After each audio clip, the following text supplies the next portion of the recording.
Hello everyone, welcome back to Madhyan Kane. So today we'll be discussing about the last step of metallurgy, which is electrolytic reduction. So in electrolytic reduction, what we do is electrolytic reduction is done for purification of metals, because whenever we are extracting a metal from its ore and we get the final metal, it still has some impurities which can be removed by some processes such as electrolytic reduction. So we will understand this by taking the example of copper.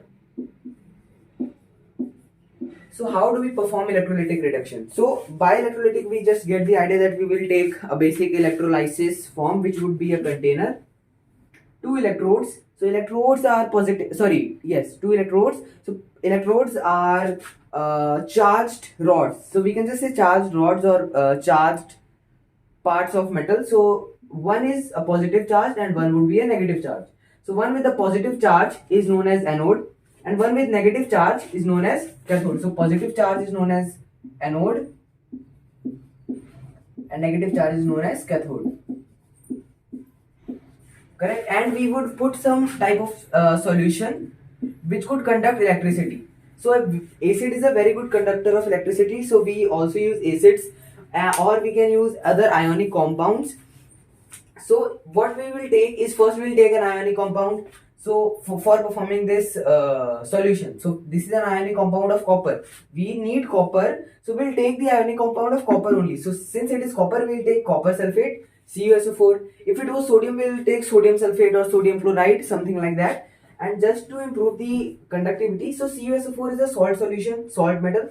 CuSO4 is in aqueous state, and this is a salt. So we take the salt of the metal that we are extracting. In this case, it is copper, and we take some amount of H2SO4 and add it to the solution. Why do we take H2SO4? Because H2SO4 is an acid, and acids are good conductors of electricity. So now next is that we take one anode and one cathode. So the anode would be impure copper.